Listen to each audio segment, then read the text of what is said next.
آیت نمبر 35 الحمدللہ رب العالمین والصلاة والسلام علی اشرف الانبیاء والمرسلین نبینا محمد وعلی آلہ وصحبہ وبارک وسلم اللہم صلی وسلم دائما ابدا علی حبیبک خیر الخلق کلہم اعوذ باللہ من الشیطان الرجیم بسم اللہ الرحمن الرحیم اذ قالت امرأة عمران رب انی نظرت لک ما فی بطنی محررا فتقبل منی انک انت السمیع العلیم۔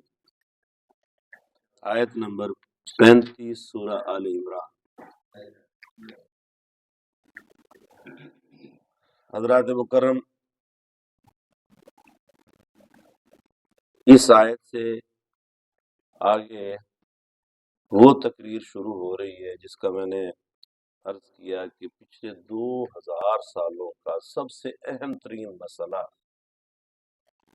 جو دنیا میں ایک مسئلہ ہے، حل طلب ہے، قرآن نے اس کو اب سے 1500 سال پہلے حل کر دیا، 1500 سال پہلے۔ تاہم قرآن مسلسل معجزہ ہے اور وہ بھی ایک مسلسل مسئلہ ہے۔ قرآن اس معجزے کو، قرآن کا یہ معجزہ اس مسئلے کا مسلسل حل بتا رہا ہے اور بالآخر اس مسئلے نے حل ہو جانا ہے۔ اور آئے روز اس مسئلے سے دو چار لوگ اس قرآن کو جب پڑھتے ہیں تو ان کا جب مسئلہ دماغ سے، ذہن سے، یہ دل سے، روح سے حل کر دیتا ہے تو وہ اس قرآن پر یا اس مسئلے کے مکمل حل کے بعد اس قرآن پر پورا ایمان لے آتے ہیں۔ آئیے اس کا آغاز کرتے ہیں۔ میں نے یہ آیت نمبر 35 آپ کے سامنے عرض کی ہے، یہ تلاوت کی ہے، تو اس میں یہ ہے کہ فرمایا اذ قالت امرأة عمران ربی انی نذرت لک ما فی بطنی محررا فتقبل منی۔ اور جب عمران کی عورت نے اپنے رب سے منت مانی کہ جو کچھ میرے بطن میں ہے، جو کچھ میرے رحم میں ہے، میں اس کو آزاد کرتی ہوں تیرے نام پر، جو ہے نا اسے گویا کہ تیرے گھر کے لیے اس کو غلام بناتی ہوں، اپنے سے آزاد کرتی ہوں۔ بنی اسرائیل میں اور پہلی قوموں میں اس طرح کی روایات تھیں۔ بہت سارے مشرک قوموں میں بھی اپنے معبودوں کے لیے، بتوں کے لیے اپنی اولاد کو جو ہے وہ نظر مان کے اس کو اس کے معبود کا خادم بنا دیتے تھے، جبکہ بیت المقدس جو ہے یا ہیکل سلیمانی یا جہاں مسجد اقصی جس شہر میں موجود ہے، اسی جگہ کے قریب ہیکل سلیمانی بھی تھا، اس کی جگہ کا کسی کو علم نہیں ہے۔ بہرحال مسجد بیت المقدس یا وہ عبادت گاہ کا علاقہ وہی ہے جہاں جس کے قریب اب مسجد اقصی بھی موجود ہے۔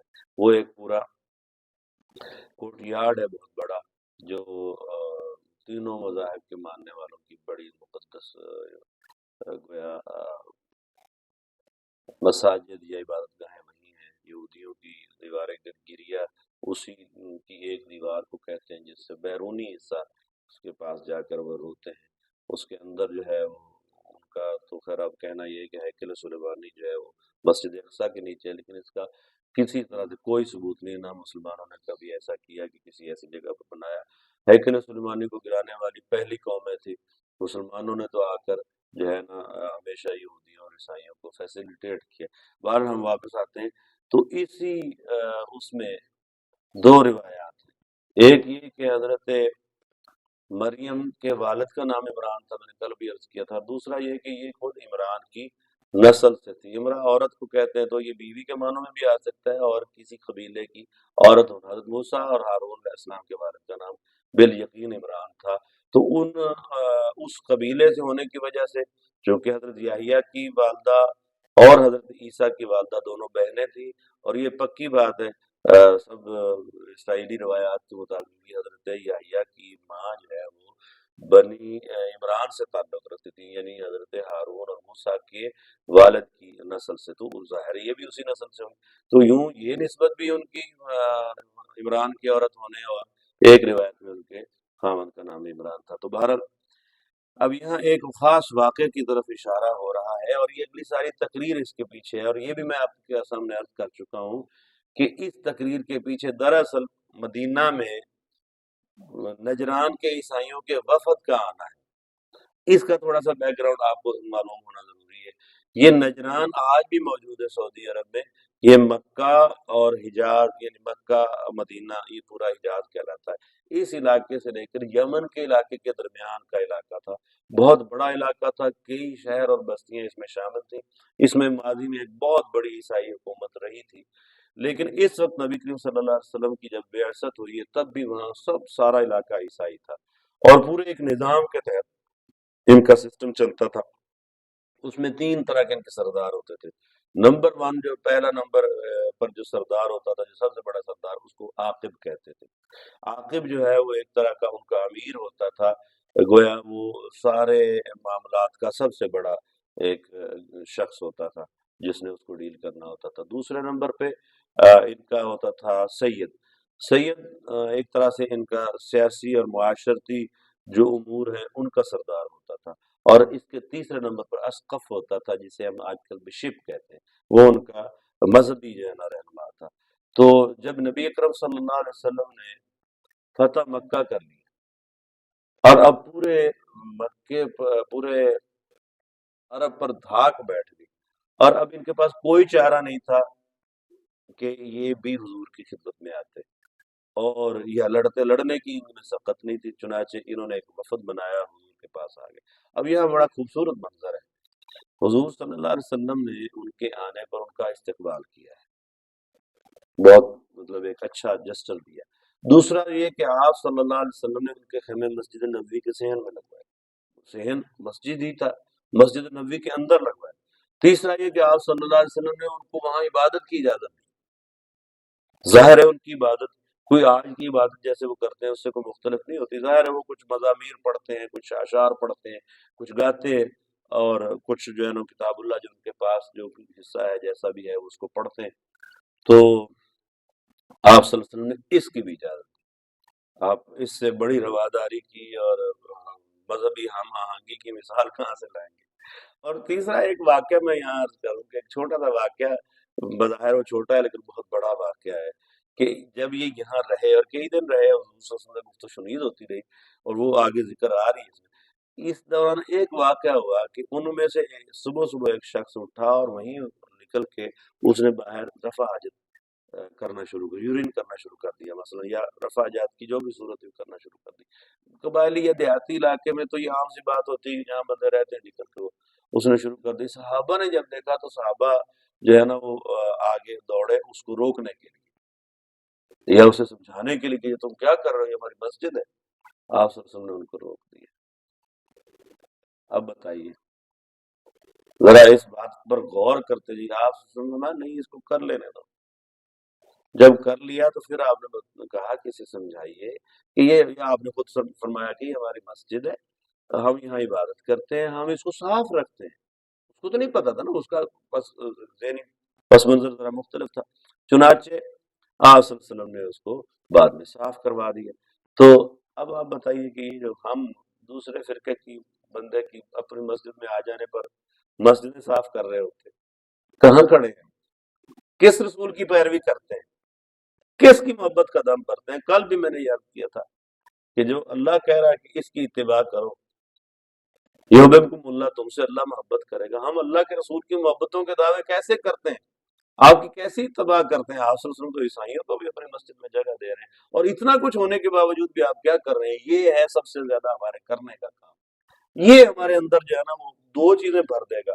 اللہ کی محبت ہم پر ویسے واجب ہو جائے گی، اللہ نے خود کہا کہ میں تمہیں محبت کروں گا، اس کی مخلوق کی محبت ہمارے دلوں میں آ جائے گی، اور حقیقت میں یہ اللہ کے رسول کی محبت کا رزلٹ اور نتیجہ ہوگا کہ ہم ان کی ایک ادا سے جب محبت کریں گے تو ساری محبتیں ادھر آ جائیں گی، نفرتیں ویسے ہی ختم ہو جائیں گی، نفرت کے رکھنے کی جگہ ہی نہیں۔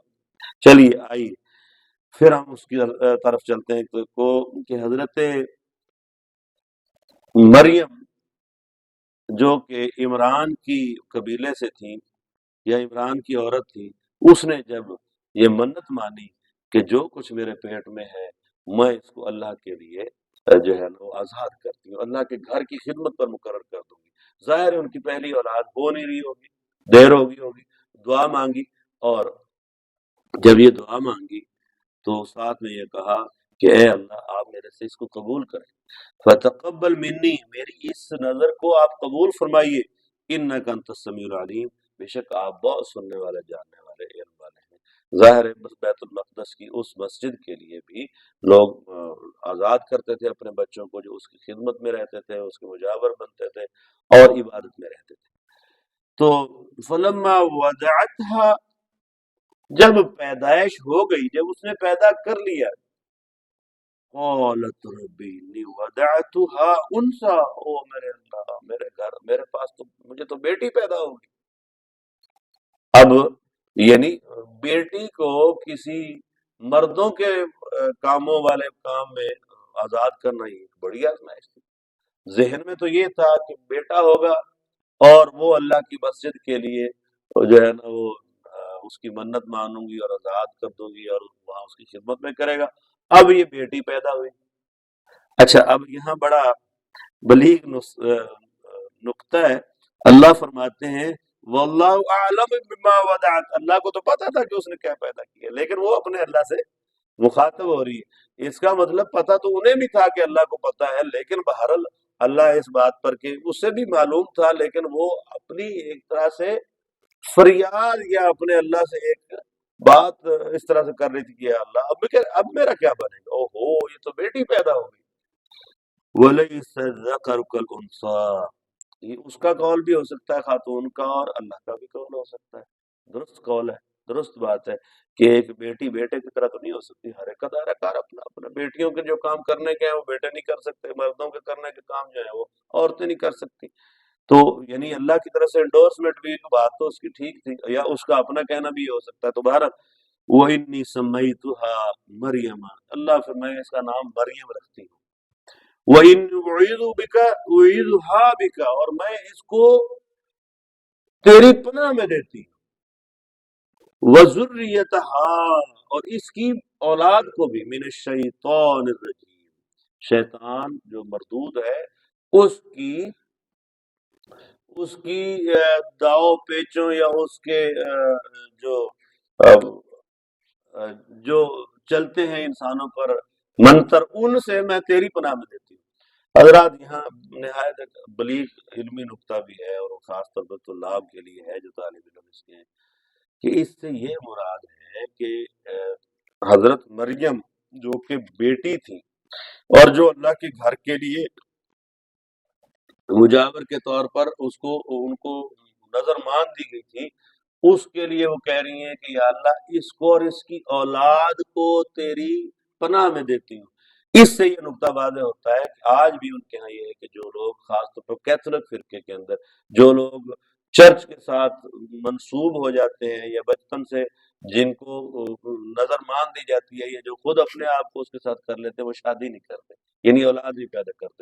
اللہ تو مریم علیہ السلام کی اولاد کی بھی یہاں تذکرہ کر رہے ہیں کہ اس وقت ایسی کوئی روایت نہیں تھی، چنانچہ اس سے یہ مسئلہ بھی صاف ہوا۔ بہرحال حضرت مریم علیہ السلام کی اولاد کو بھی ان کی والدہ نے کہا کہ اللہ میں تیری پناہ میں دیتی ہوں۔ فَتَقَبَّلَهَا رَبُّهَا بِقَبُولٍ حَسَنٍ، اللہ نے اس کی اس نظر کو یا منت کو یا اس بڑی یعنی ایک جسارت تھی، بڑی ایک کوشش تھی، بڑی ایک کیا کہہ لیں کہ یہ بڑا آسان نہیں ہوتا کہ اپنے بچوں کو، خاص طور پر بیٹی کو، لیکن اس نے کہا میں نے اللہ سے ماننا ہے تو میں بالکل اس کو دیتی ہوں۔ اللہ نے بھی قبول کیا اس کو قبول حسنا، بڑی اچھی قبولیت دی۔ وَأَنبَتَهَا نَبَاتًا حَسَنًا، اور اس کو بڑھایا، پالا پوسا، بڑا کیا، بڑا بہترین کر کے۔ یعنی حضرت مریم علیہ السلام جو ہے اس کی اچھی پرورش کی، یعنی وہ جب بڑھی، ان کی جسمانی ذہنی صلاحیتیں بہترین حالت میں جو ہے نا، وہ جیسے کوئی بچہ یا بچی گھر میں بہترین جو ہے نا فرما بردار ہو، ذہنی طور پر بیدار ہو، جسمانی طور پر جو ہے نا کسی نقص سے پاک ہو، تو حضرت مریم علیہ السلام بہترین انداز میں بڑی ہوئی، وکفلھا زکریا، اور پھر وہ حضرت زکریا علیہ السلام کی کفالت میں دی گئی۔ اب یہاں ایک یہ ہے کہ ایک روایت یہ بھی ہے کہ ان کے والد جو تھے عمران، وہ اسی مسجد کے امام بھی تھے، اور یہ حضرت زکریا جو ہے یہ اس کے مسجد کے اور ان عبادت گزاروں میں بھی تھے، ان کو بھی نبی کا کہا گیا ہے، اور یہ اللہ کے نبی قرآن حکیم کے اندر بھی ہیں، اور بڑے اہم نبی ہیں، آگے تذکرہ آ رہا ہے۔ یہ خالو بھی تھے رشتے میں حضرت مریم کے، تو یہ ان کی کفالت میں دی گئی۔ کیسے دی گئی وہ آگے آتا ہے۔ اچھا، والد کی وفات کے بعد یہ ان کی کفالت میں گئی، ایک یہ نقطہ نظر ہے۔ دوسرا یہ بھی ہے کہ یہ بڑی ہوئیں، اور جب بڑی ہوگی اور عبادت اور اپنے پاکی پلیتی اور ساری چیزوں کو سمجھنے لگی، اس وقت ان کو جو ہے نا وہ دیا گیا مسجد بیت المقدس کی خدمت کے لیے۔ جب ان کے لیے دیا گیا تو اب یہ مسئلہ تھا کہ کس کی کفالت میں ہے، تو اس وقت ان کو حضرت زکریا کی کفالت میں دیا گیا۔ کیسے دیا گیا وہ آگے آ گیا۔ تو بہرحال حضرت زکریا نے ان کی کفالت کی۔ اب یہ واقعہ آ رہا ہے کیسا کہ جب وہ حضرت زکریا کی کفالت میں تھی، اور وہ ان مختلف حجروں میں جو وہاں بنے ہوئے تھے، جس میں سارے مجاور رہتے تھے، خدمت گار مسجد کے رہتے تھے، ایک حجرے میں وہ رہتی تھی، اور اس کی دیکھ بھال، اس میں آنا جانا، اس کو چیزیں دینا، یا ان کو عبادت کے باقی طریقے سجھانا، بتانا، سکھانا، یہ حضرت زکریا کی اس میں تھا۔ تو اب اس واقعے کا بھی آگے بڑا عمل دخل ہے، اور پہلے اب یہ واقعہ شروع ہونے والا ہے، اور وہ کیا ہے، کلما دخل علیہا زکریا المحراب وجد عندها رزقا، جب کبھی حضرت زکریا اس محراب میں داخل ہوتے جس میں وہ حضرت مریم تھی، تو وہ کیا کہ وہ دیکھتے کہ ان کے پاس رزق ہوتا، حالانکہ رزق تو انہوں نے دینا ہوتا تھا۔ اچھا، اب یہاں محراب سے مراد وہ حجرہ ہے جس میں وہ جو ہے نا وہ سارے محراب یا حجرے جگہ اس طرح بنے ہوئے تھے چاروں طرف۔ تو جب بھی وہ جاتے حضرت زکریا کہ وہ دیکھتے کہ اس کے پاس کھانے کی چیزیں پڑی ہیں، وہ حیران ہوتے کہ میں نے تو ابھی یہ نہیں دی، ان میں سے کوئی چیز میں نے لا کے نہیں دی۔ تو وہ پوچھتے قالا یا مریم انا لکی ھذا، اے مریم تمہارے پاس یہ کہاں سے آ گیا؟ قالت هو من عند اللہ، وہ کہتی ہیں اللہ کی طرف سے آیا۔ ان اللہ یرزق من یشاء بغیر حساب، اللہ جس کو چاہتا ہے بغیر حساب کے رزق دیتا ہے۔ اب حضرت زکریا بھی اللہ کے پیغمبر تھے، اور عبادت گزاروں میں تھے، اور اللہ پر یقین اور ایمان رکھنے والے تھے، اور عمر کے پیرانہ سالی کی طرف جا رہے تھے، بوڑھے ہو رہے تھے، کافی بوڑھے ہو گئے تھے۔ جب یہ دیکھا حضرت زکریا نے کہ کمال ہے، ایک بچی ہے میری جو ہے نا وہ بھانجی لگتی ہے رشتے میں، میں اس کا خالو ہوں، تو میں نے اس کو بند کر رکھا ہوا ہے، اور یہ ظاہر ہے ہماری کل کی بچی ہے، اور میں اس کے پاس رزق پاتا ہوں۔ یقین فوری طور پہ جو ہے نا اپنی آخری حدوں کو چھونے لگا۔ وہ جو ان کے اندر کمی تھی، ان کی اولاد نہیں تھی، ان کی اولاد نہیں تھی، تو اب یقین جو ہے نا وہ کہ میرا رب جو مریم کو بند کمرے میں اس چھوٹی سی عمر میں، تھوڑی عمر میں، ابھی جوانی کی عمر میں عبادت گزاری کی قبولیت کی وجہ سے رزق فراہم کر سکتا ہے، وہ مجھے اس بڑا بڑھاپے میں اولاد کیوں نہیں دے سکتا؟ فوراً بولے ہنالک دعا زکریا ربہ۔ بس یہ سننا تھا، یہ دیکھنا تھا اس واقعے کو کہ انہوں نے رزق وہاں دیکھا پایا، فوراً اپنے رب کی طرف متوجہ ہوئے، اور کہنے لگے، دعا کرنے لگے اپنے رب سے، اپنے رب کی طرف متوجہ ہوئے اور اس سے دعا کرنے لگے، قال رب ہب لی من لدنک ذریۃ طیبۃ، اے میرے اللہ مجھے اپنے پاس سے نیک اور پاکیزہ اولاد دیجیے۔ مجھے بھی جو آپ اس کو اس طرح سے رزق فراہم کر سکتے ہیں، تو آپ کسی ضابطے اس کے جو ہے نا وہ پابند نہیں ہے، بند کمروں میں رزق پہنچا سکتے ہیں، تو مجھے بڑھاپے کے اندر جو ہے نا اولاد بھی دے سکتے ہیں۔ انک سمیع الدعاء، آپ دعاؤں کو بہت سننے والے ہیں۔ تو قرآن حکیم کی حضرات یہ بڑا اعجاز ہے، اور نبی پاک صلی اللہ علیہ وسلم نے ہمیں یہ ادب سکھایا ہے کہ جب کوئی ایسی نعمت کا ذکر آئے جہاں اللہ تعالیٰ کسی کو، کسی پیغمبر کو یا کسی نعمت کا، تو تم بھی دعا مانگا کرو، اپنے دل سے دعا مانگا کرو، وہ ڈائریکٹ ہوتی ہے۔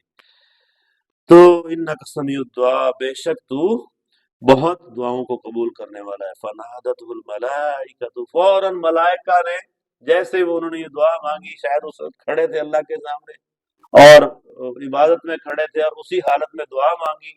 جو دعا مانگی تو کیا ہوا، فنادت الملائکۃ، اور ملائکہ نے ان کو آواز دی، ندا دی، وَهُوَ قَائِمٌ يُصَلِّي فِي الْمِحْرَابِ، جب وہ اپنے حجرے کے اندر اللہ کے ساتھ جو ہے نا کلام کر رہے تھے، مطلب اللہ کی عبادت کر رہے تھے، صلات کر رہے تھے، نماز پڑھ رہے تھے. ان اللہ یبشرک بیحییٰ، کہ اللہ تجھے بشارت دیتا ہے یحییٰ کی، اللہ تمہیں بیٹے یحییٰ کی بشارت دیتا ہے.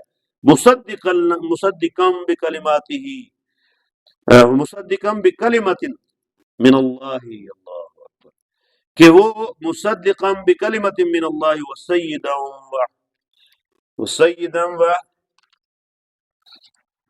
وحصورا ونبی من الصالحین. جی تو کیسے بیٹے کی بشارت دی؟ صرف بیٹے کی بشارت نہیں دی، فرمایا کہ یحییٰ کی بشارت دیتے ہیں جو اللہ کے کلمہ کی تصدیق کرے گا، سیدن، اور سردار ہوگا، سید ہوگا، وحصورا، حصورا، حصار میں ہوگا، اس کی قوت شہوانی پر اس کو مکمل کنٹرول ہوگا، عورتوں کی طرف رغبت نہیں رکھے گا. وہ نبی من الصالحین، اور نبی ہوگا بہت صالح لوگ، صالح نبی ہوگا. اور حضرت یحییٰ علیہ السلام ایسے ہی تھے. اب حضرات یہ کس کلمہ کی جو ہے نا وہ تصدیق کرے گا؟ یہاں مراد حضرت عیسیٰ علیہ السلام بھی، اس کو اللہ تعالیٰ نے ان کو کلمت اللہ کہا ہے، آگے آ رہا ہے. دوسرا ظاہر ہے جو کلام پہلے سے موجود تھا، تورات، زبور، ان کی کبھی بھی کوئی نبی پیچھے سے آئے ہوئے اللہ کے کسی کلام کو جھٹلاتا نہیں، جھٹلا سکتا نہیں.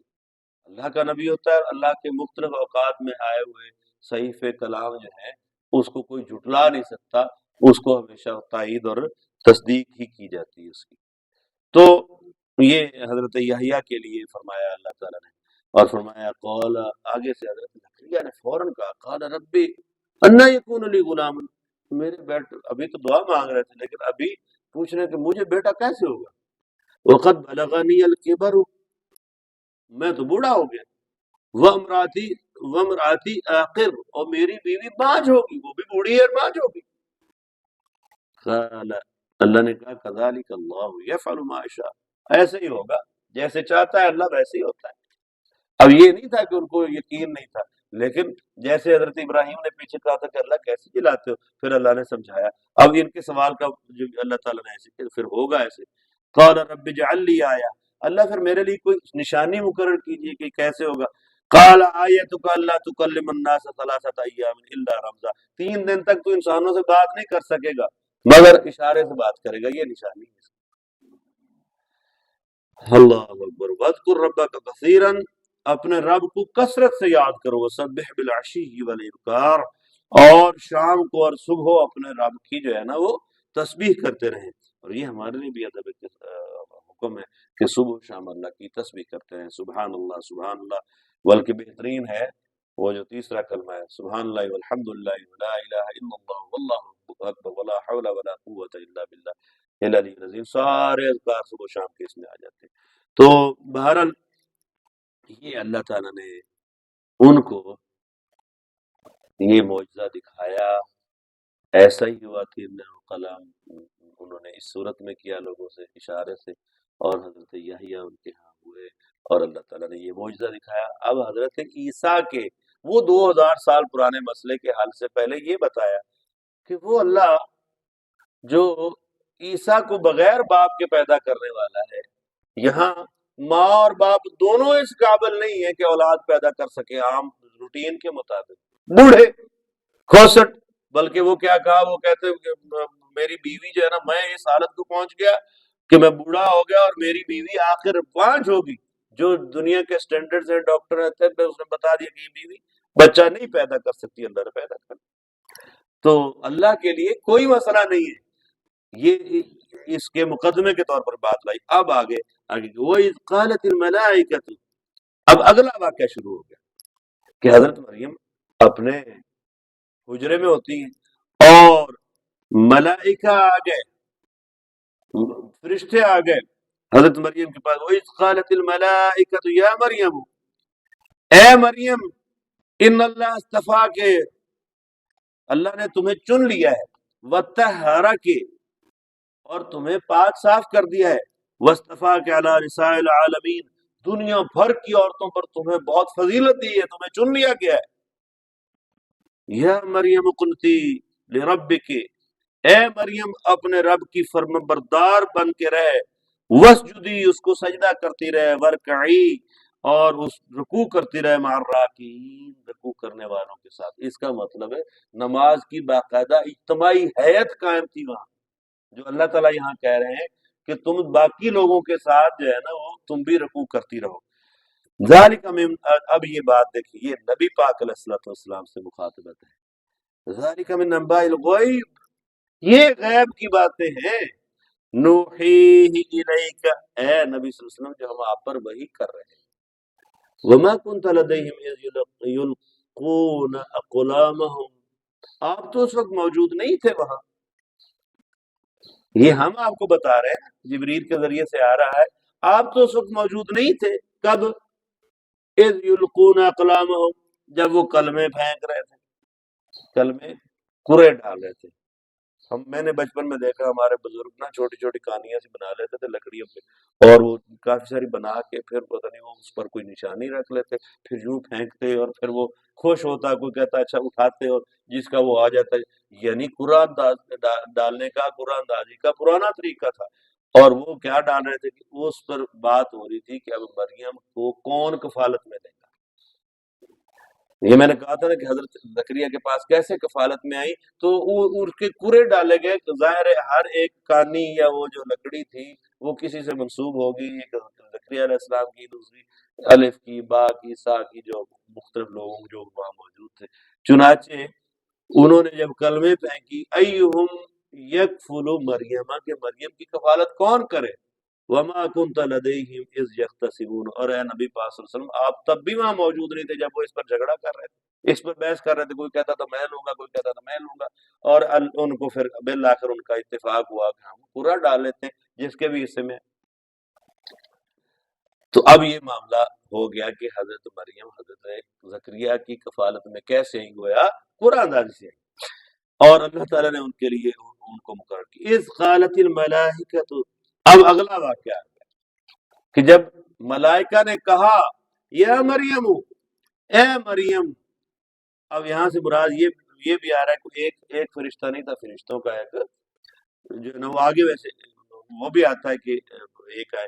تو خیر، قالت الملائکۃ یا مریم ان اللہ یبشرک بکلمۃ منہ، اے مریم تمہیں اللہ بشارت دیتا ہے اپنی طرف سے ایک کلمے کی.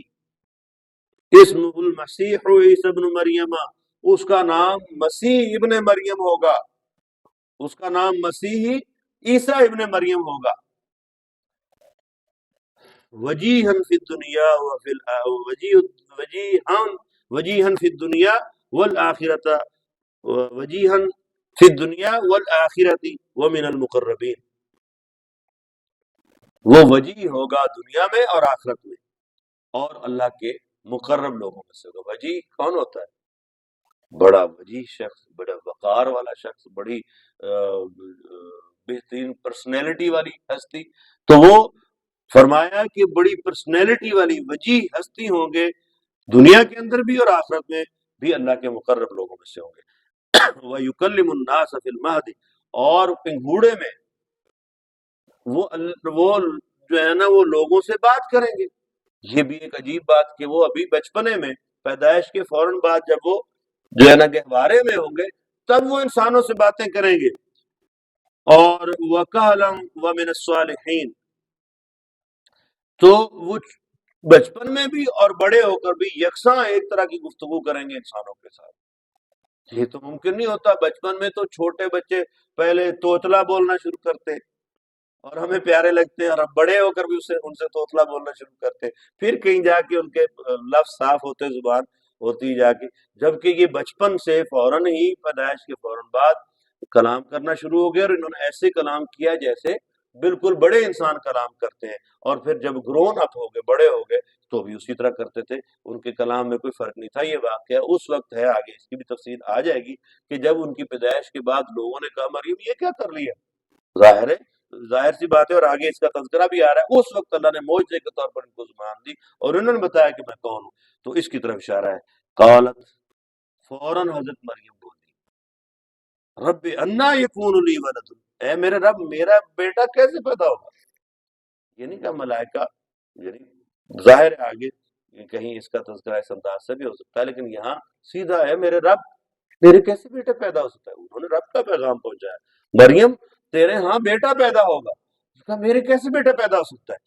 یعنی اب یہ دیکھیں اس پروسیجر کی جس کی طرف آگے میں کل انشاءاللہ اس کل کے درس میں عرض کروں گا، اس پر تفصیلات آج وقت نہیں ہے، لیکن اس کی دیکھیں کہ حضرت مریم بھی خود حیران ہو رہی ہے کہ یہ کیسے ممکن ہے کہ میرے یہاں بیٹا پیدا ہو، میری تو شادی نہیں ہوئی، اور کہا انا یکون لی ولد ولم یمسسنی بشر، مجھے تو کسی انسان نے ہاتھ بھی نہیں لگایا، یعنی شادی نہیں ہوئی ہے، میں فاحشہ نہیں ہوں، میں جو ہے نا وہ ایک عبادت گزار اللہ سے ڈرنے والی اس محراب میں بند ہوں، بھلا ایک اللہ کے طریقے سے ہٹ کر میرے بیٹا کیسے پیدا ہو سکتا ہے؟ یہ سارے سوالات جو 2000 سال والے ہیں ان کا حل آ رہا ہے، کہا انہوں نے، یعنی اللہ نے کہا اور فرشتوں نے پہنچایا، کذالک اللہ یخلق ما یشاء، اللہ ایسے ہی کرے گا، وہ جب چاہتا ہے کسی چیز کو پیدا کرنا وہ کر لیتا ہے۔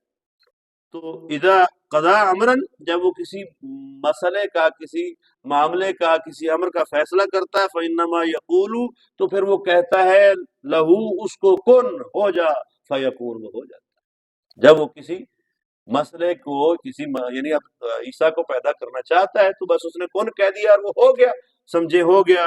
وَيُعَلِّمُهُ الْكِتَابَ وَالْحِكْمَةَ وَالتَّوْرَاةَ وَالْإِنْجِيلَ، اور وہ اس کو سکھائے گا حضرت عیسیٰ کو کتاب اور حکمت کی تعلیم، تورات اور انجیل، وَرَسُولًا، اور وہ رسول ہوگا، اِلَى بنی اسرائیل، بنی اسرائیل کی طرف رسول ہوگا، انی قد جئتکم بآیۃ من ربکم، اور یہ کیا کہے گا وہ، یا کیا کہا حضرت عیسیٰ علیہ السلام نے جب بڑے ہوئے، وہ یہ ہے کہ انی قد جئتکم، بے شک میں لایا ہوں، بآیۃ من ربکم، تمہارے رب کی طرف سے تمہارے پاس نشانی، کیا کہ انی اخلق لکم من الطین کہیئۃ الطیر، کہ میں مٹی سے پرندوں کی حیت یا مجسمہ پرندوں کا ایک شکل کی چیز بناتا ہوں، فانفخ فیہ، اور پھر میں اس میں پھونک مارتا ہوں، فانفخ، میں اس میں پھونک مارتا ہوں، فیکون طیرا باذن اللہ، اور وہ اللہ کے حکم سے پرندہ بن جاتا ہے۔ میں تمہارے سامنے مٹی کا ایک پرندہ نما بناتا ہوں، اور بنا کے پھر میں اس میں پھونک مارتا ہوں، میرے حکم سے نہیں ہوتا، کس کے حکم سے ہوتا ہے؟ باذن اللہ، اللہ کے حکم سے ہوتا ہے۔ وَأُبْرِئُ الْأَكْمَحَ وَالْأَبْرَصَ، اور میں اندھے کو، جو مادرزاد اندھے ہوتے تھے اور جن کو برس کی بیماری ہوتی تھی، یہ جو کوڑ کی بیماری ہوتی ہے، ان کو وہ جو ہے نا ہاتھ پھیرتے آنکھوں پر تو وہ نابینا بینا ہو جاتے، اور کوڑی کے اوپر ہاتھ پھیرتے تو وہ بالکل تندرست ہو جاتے۔ وَأُحْيِي الْمَوْتَى بِإِذْنِ اللَّهِ، اور مرے ہوئے مردوں کو کہتے اللہ کے حکم سے کھڑے ہو جا، اور وہ کھڑے ہو جاتے۔ یہ معجزے تھے جو اللہ نے اپنے اس نبی کو جو ہے نا دیے، اور ظاہر ہے وہ یہی کہیں گے، اور یہ سارا کچھ حضرت مریم کو پہلے بتایا جا رہا ہے فرشتوں کے ذریعے کہ وہ یوں کہے گا اور یہ کرے گا، یوں یوں ہو جایا کرے گا۔ اور یہ بھی ایک اور معجزہ تھا کہ وَأُنَبِّئُكُم بِمَا تَأْكُلُونَ وَمَا تَدَّخِرُونَ فِي بُيُوتِكُمْ، کہ اور میں تمہیں یہ بتا دوں گا کہ تم اپنے گھروں سے کیا کھا کر آئے، تم کیا کھا کر آئے ہو اور کیا اپنے گھروں میں جمع کر رہے ہو۔ یہ بڑی عجیب بات ہے، یعنی ظاہر ہے کوئی ایسا علم کسی کے پاس نہیں ہو سکتا، کوئی منہ سونگ کے یا کوئی اور اسمیل سے تو کر لے، لیکن اللہ کا نبی جس کے پاس اللہ کا یہ معجزہ تھا، تو وہ یہ بتا رہے ہیں، اور اللہ یہ بتا رہے ہیں پہلے حضرت مریم کو کہ ایسا ایسا ہم نے آپ کو بیٹا عطا کرنا ان فی ذالک لآیۃ، اس میں ایک نشانی ہے، لکم تمہارے لیے، ان کنتم مؤمنین، اگر تم سمجھو۔ آج کے درس کو ہم یہیں ختم کرتے ہیں، اور اس کو وائنڈ اپ کرتے ہوئے عرض کرتا ہوں کہ حضرت عیسیٰ علیہ السلام، مسیح عیسیٰ ابن مریم جو ہے، وہ ان کی پیدائش ایک بغیر باپ کی ہوئی، بغیر باپ کے اللہ کے کلمہ کے ذریعے سے، اللہ کے حکم کے ذریعے سے حضرت مریم کے ہاں ان کی پیدائش ہوئی۔ اللہ نے ان کو معجزے دیے، وہ بنی اسرائیل کے پاس ایسے وقت میں آئے جو بہت کروشل تھا، جو بہت بگاڑ ہو چکا تھا، اور اللہ نے اتنی بگڑی ہوئی قوم کو آخری موقع دیا، اور اس کے بعد یہ موقع ان سے چھن گیا۔ وہ کیا ایشوز تھے، کیا مسائل تھے جس میں اس وقت بنی اسرائیل گرفتار تھے، انہوں نے حضرت عیسیٰ علیہ السلام کے ساتھ کیا کیا، اور انہی کے ساتھ دوسرے نبی حضرت یحییٰ مبعوث ہوئے جو ان کی تصدیق کرتے تھے، ان کے ساتھ کیا کیا، اور پھر ان کے ساتھ اس کے بعد کیا ہوا، اور اگلی ایک اور بڑی گمراہی کہ خود حضرت عیسیٰ کے ماننے والوں نے حضرت عیسیٰ کو کیا بنا لیا، اور وہی مسئلہ ہے جو 2000 سال سے حل طلب ہے۔ اس مسئلے کا آدھا حصہ تو آج اللہ نے بتا دیا، ہم نے، اللہ نے تو سارا بتایا ہوا، ہم نے آج پڑھا ہے، کل باقی کا حصہ پڑھیں گے کہ اس کا مکمل مسئلہ کیا تھا اور اللہ نے اس کا حل کیا دیا ہے۔ اللہ تعالیٰ ہمیں عمل کی توفیق عطا فرمائے۔ وآخر دعوانا الحمدللہ رب العالمین۔ یا رب لک الحمد کما ينبغي لجلال وجهك وعظيم سلطانك، اللهم صل وسلم دائما ابدا على حبيبك خير الخلق كلهم۔ اے اللہ ہم سے راضی ہو جا، اور یا اللہ ہمیں اس طرح سے کرنے کی توفیق عطا فرما دے جس طرح سے تو اور تیرا رسول صلی اللہ علیہ وسلم ہم سے راضی ہو، اور جس طرح سے آپ نے ہمیں بتایا، اللہ ہمیں صحیح معنوں میں اپنے کلام حکیم کو سمجھنے کی توفیق عطا فرما۔ اے اللہ اس کو باقی انسانوں تک جو ہے نا، اس سمجھ کو پھیلانے کی بھی توفیق عطا فرما۔ وصلی اللہ تعالی علی سیدنا محمد وعلی آلہ وصحبہ اجمعین۔